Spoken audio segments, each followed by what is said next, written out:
My brother bragged at Easter lunch. Not everyone can handle a real career in tech. He said it casually, like a joke tossed across the ham and scalloped potatoes, but the smirk said otherwise. I smiled politely, cutting into my green beans, as silence thickened around the table. Then Grandma Lucille, 81 years old and sharp as ever, turned to me and asked, "So you bought his company out of pity?" You could hear a pin drop. That one sentence shattered years of quiet. For most of my adult life, I let my brother Ethan dominate the spotlight. He was the genius, the visionary, the one our parents beamed over. I stayed silent, even as I rose through the ranks of one of the most powerful tech firms in the country. But on that spring afternoon, at a table covered in linen and pride, the truth finally made itself heard louder than any boast ever could.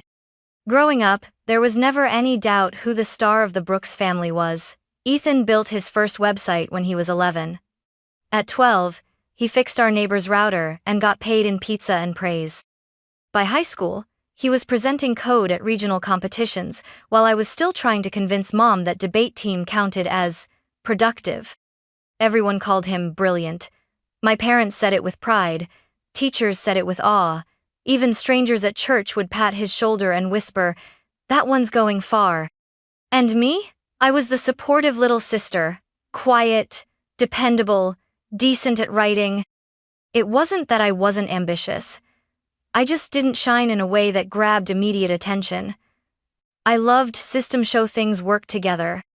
While Ethan obsessed over back-end architecture, I was sketching how apps could better serve real people. But whenever I brought up my ideas at the dinner table, he'd nod distractedly, like I was speaking a second language he didn't have time to translate. "Sounds marketable," he'd say, which in Ethan speak meant not technical enough to matter. In college, he went to Caltech for computer science. I chose Stanford for business and behavioral analytics. We were only 2 years apart, but you'd think we lived on different planets. Family holidays became more like tech expos, Ethan demoing his latest side project, our dad glowing, our mom laughing like she understood. I stopped trying to share what I was working on. I figured, why bother? After graduation, I joined a mid-sized startup in San Francisco called Switchly. I started in product operations, helping teams actually ship what the engineers built. It wasn't glamorous, but it taught me something valuable. Tech isn't just about code, it's about people, adoption, timing, vision. Ethan mocked my role. "So you're the PowerPoint person," he'd joke during Thanksgiving. "No," I'd say evenly. "I'm the one making sure the product doesn't flop." He never listened. And I never corrected him. It became a pattern. I worked late nights, earned 2 promotions, took courses in machine learning just so I could translate between business and engineering teams, and still, at every family function, I was doing something in tech marketing, while Ethan got applause for raising seed money. I didn't mind. Not at first. I thought keeping the peace was more important than getting credit. But the older I got, the more that silence felt like erasure. And then came the moment I found his company's name, Gridpointin, a Beaconwave acquisition shortlist. And suddenly, everything began to shift. By the time I joined Beaconwave, I had already learned how to stay invisible and indispensable. I knew how to spot market inefficiencies, how to translate engineer speak into investor language, and how to quietly guide a project through 3 layers of internal politics without stepping on egos. At 28, I was promoted to senior product strategist. At 30, I became director of strategic planning. I never posted about it. I never brought it up at family barbecues. What was the point? Ethan would just scoff. My parents would smile politely and say, "That's nice, dear." I learned to reserve my victories for the office and my quiet coffee breaks with Grandma Lucille. She saw it all. "You're building something they don't even understand yet," she told me once, patting my hand. "One day, they'll ask how you did it. You'll say, by listening more than I spoke." It was during one of our quarterly scouting reviews when everything shifted. My team had just compiled a short list of small but promising startups that might align with Beaconwave's next expansion strategy.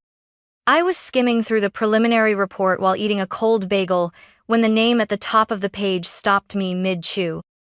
GridPoint. I blinked. Was that Ethan's company?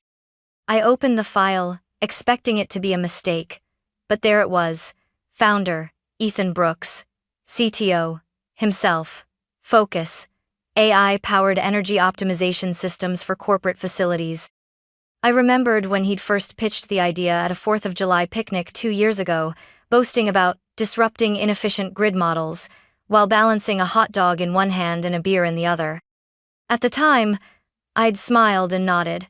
Now I was staring at a chart that showed burn rate rising, user adoption flatlining, and 2 failed funding rounds in 18 months.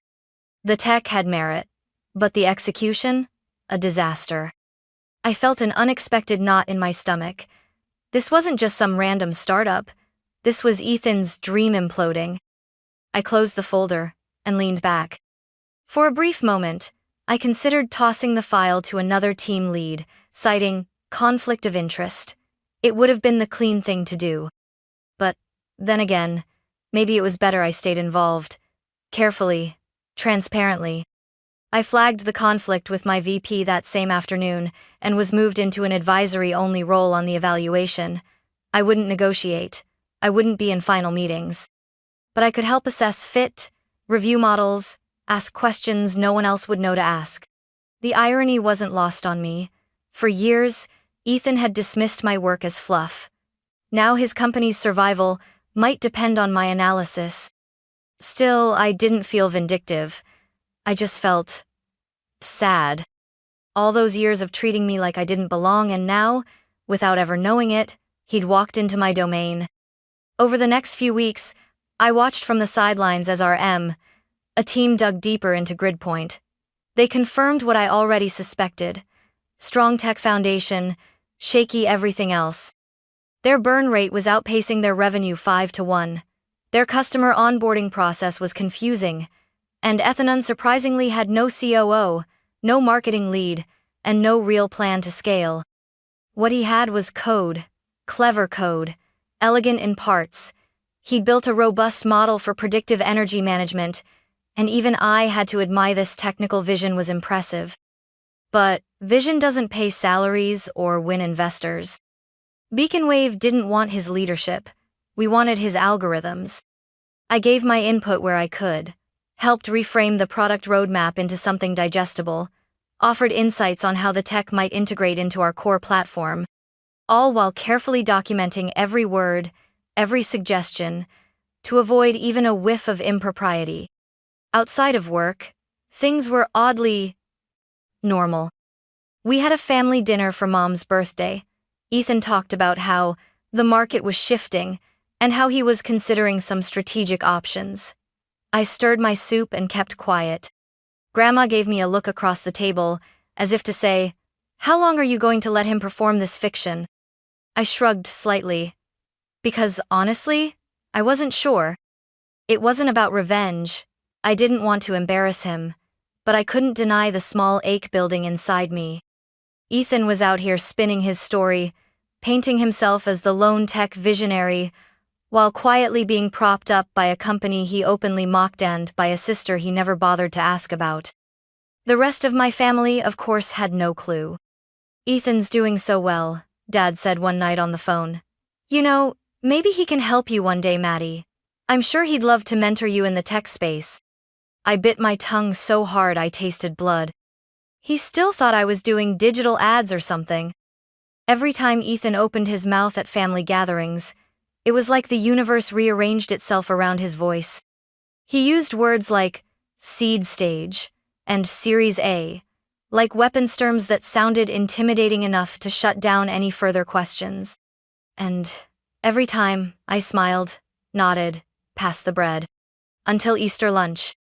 Until that one sentence, a sharp, smug, and predictable cut through the roast chicken and asparagus.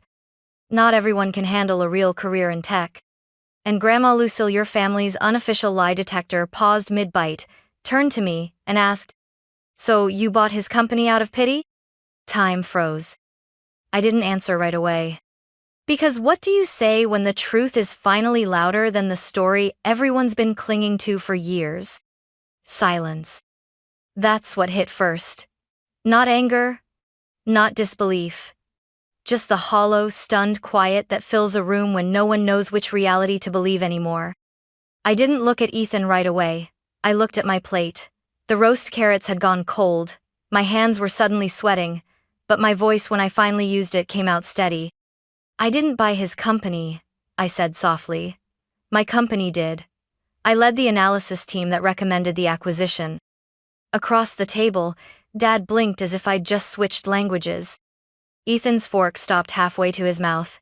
He laughed once, short and tight. Wait, what? Grandma Lucille sipped her water like she'd just asked about the weather. Calm, precise. You're joking, Ethan said, eyes narrowing. You're not even in acquisitions, you're in product strategy or something. Marketing? I was, I said. 2 years ago. I'm director of strategic planning now. Part of that includes leading cross-functional M.A. evaluations. Dad opened his mouth, closed it. Mom looked between us with wide eyes, napkin still pressed against her lap like she was bracing for turbulence. You led the buyout of Gridpoint? Ethan asked, incredulous. I nodded once. Beacon Wave was looking for advanced machine learning models in the energy space. Your tech was solid, but everything else wasn't sustainable. I didn't say it to hurt him. I said it because it was the truth, and for once, I wasn't going to edit myself to preserve his ego. Heather, Ethan's wife, who had been quiet until now, set down her glass. I saw Madeline's name in the paperwork, she said gently. I assumed you knew. Ethan turned to her. You what? She gave him a small shrug. It was in the early integration briefings. I didn't think it was a secret. You mean to tell me, Ethan said slowly, voice rising, that while I was talking to those execs, my own sister was sitting behind the curtain pulling strings, that she was the one who… No one pulled anything, I said firmly. Your company was already on the brink. We offered a deal that saved your tech, your staff, and your name. So you did buy it out of pity, he snapped. Grandma finally spoke again. No, sweetheart. She bought it out of competence. That stopped him. I could feel the table breathing again, though no one moved. Uncle Marty blinked. Aunt Claire whispered something to her husband. It was like watching an illusion unravel in real time. I'd spent years building something real while being told I didn't belong. Now I was the one holding the truth and everyone else was finally listening. And yet, I didn't feel triumphant. I felt raw. Because when you finally say what you've swallowed for years, it doesn't come out as revenge. It comes out as release. You know what this is? Ethan's voice cracked the tension like glass. This is sabotage. Saba. I blinked. Ethan. You've been waiting for this moment, watching me struggle, staying quiet, then swooping in to take over my company like some corporate vulture in heels.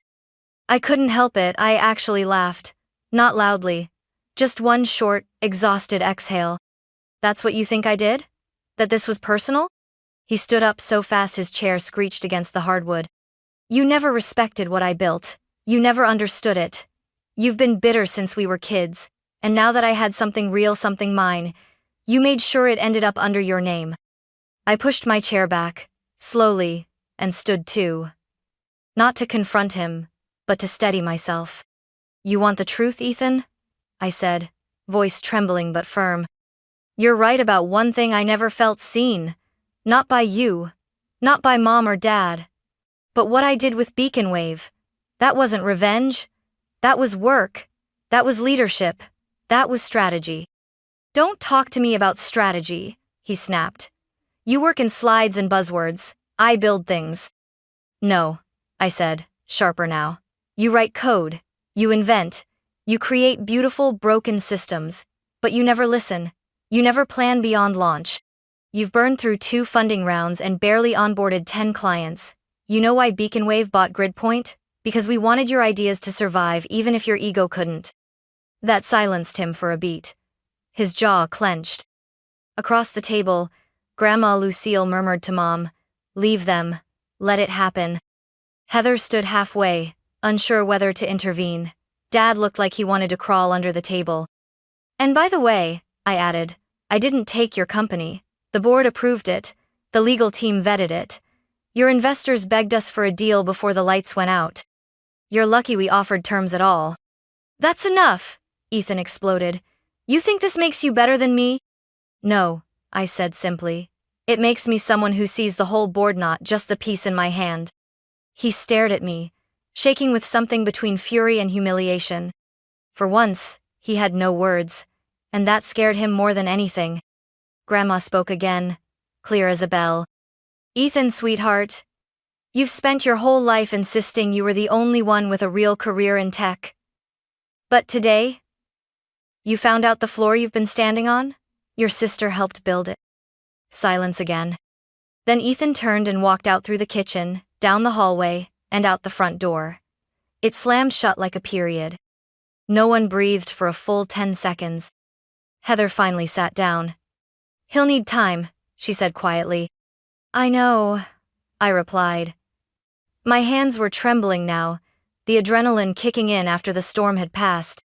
Aunt Claire cleared her throat. Well, should we pass the potatoes? Grandma chuckled softly. Let's pass some perspective first. Everyone laughed nervously at first, then with growing warmth. The kind that comes after something false has finally cracked open. And for the first time in my adult life, I didn't feel like I was intruding at the table. I felt like I belonged there. The sky outside had shifted to soft gold when I finally stepped onto the front porch. I spotted Ethan sitting on the edge of the steps, elbows resting on his knees, hands clasped tight. He didn't turn when he heard me, didn't speak, so I sat a few feet away, leaving space between us, and let the silence settle. After a long moment, he said, She really said that, huh, Grandma? She really did. He gave a dry chuckle, but there was no humor in it. She's always liked you more. I shook my head. She just sees both of us clearly. She always has. He exhaled hard. You humiliated me in there. I looked straight ahead. I didn't plan to. I wasn't going to say anything, but when you stood up and said what you said, I couldn't stay silent anymore. That, not everyone can handle a real tech career line? He asked. I nodded. He scrubbed his face with both hands. God, I've been using that one for years. I didn't even think. That's the problem, Ethan. You didn't think. About what it meant. About how it landed. I've spent years listening to you tell the family that I'm just someone who makes nice slides. Because I thought you were, he said honestly. You never corrected me. You never asked. He turned to face me then, the edge gone from his voice, replaced by something softer. Why didn't you ever say anything, Maddie? I hesitated. Because I thought maybe it wasn't worth the fight. Because I thought keeping the peace mattered more than being seen. But that kind of peace? I paused. It's just silence with a prettier name. He looked down at his hands.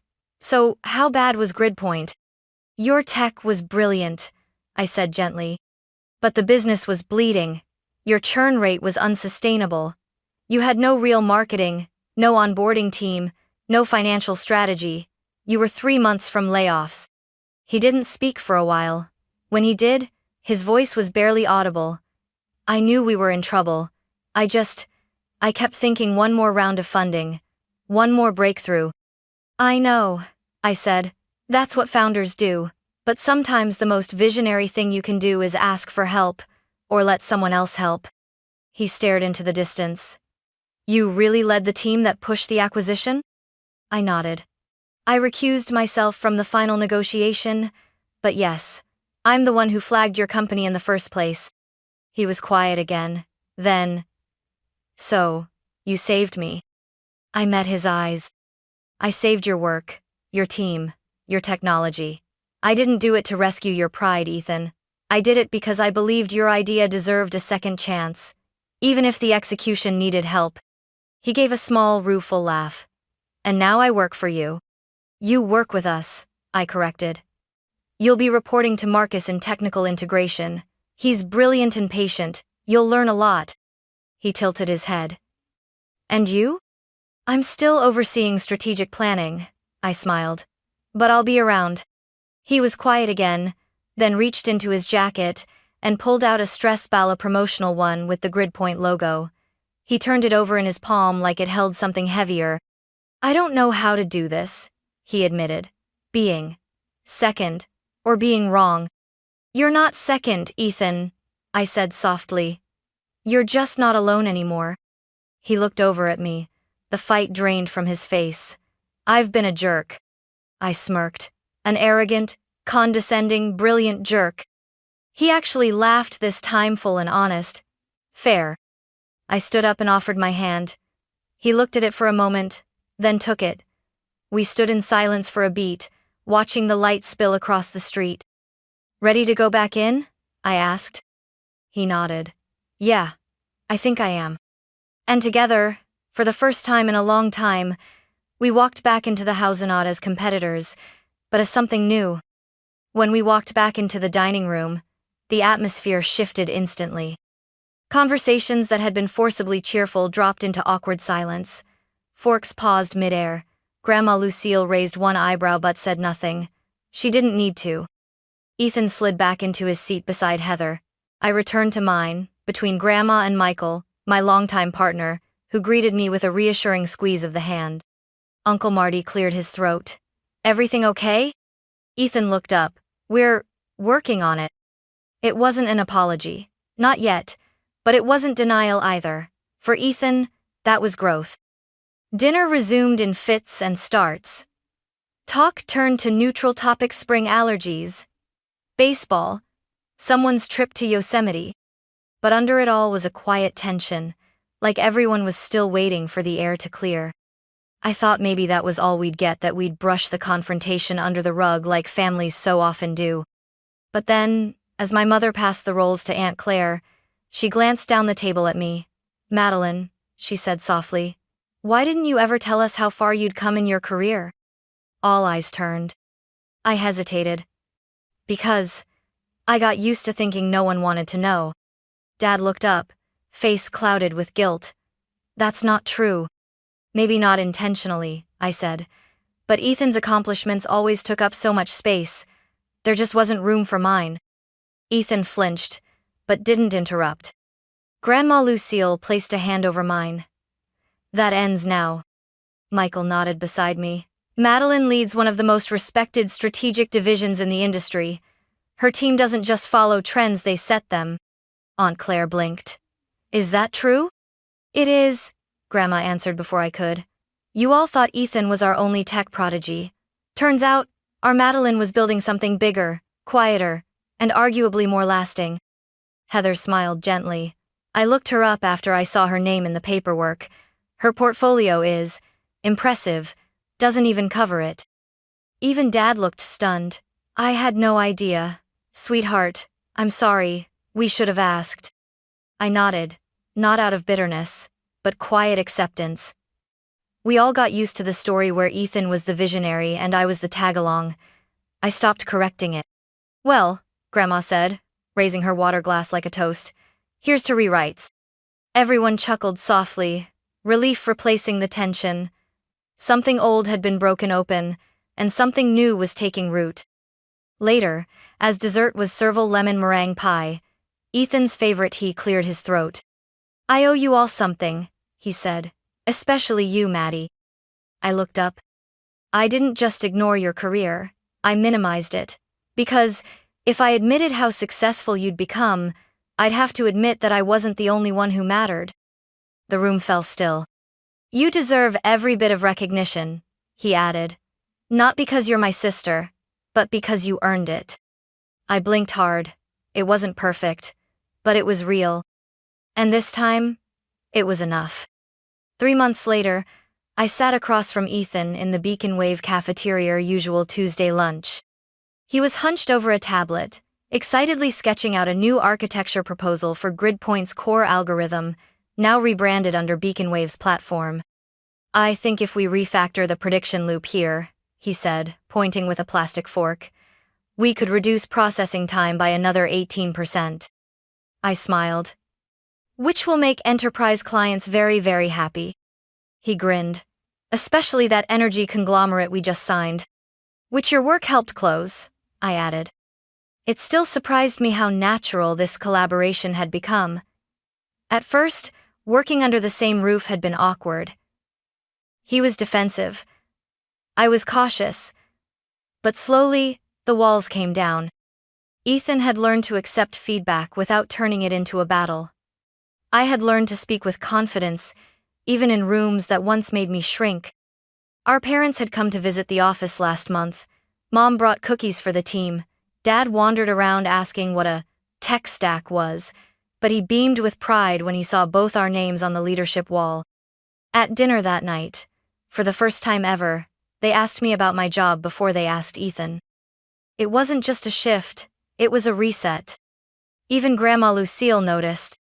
She invited us over one Sunday for pot roast and chess, and as we cleared the dishes, she clasped our hands and said, "You two are like code and interface different layers, same purpose." Ethan laughed. "She means we finally make a good team." "Don't get cocky," I teased.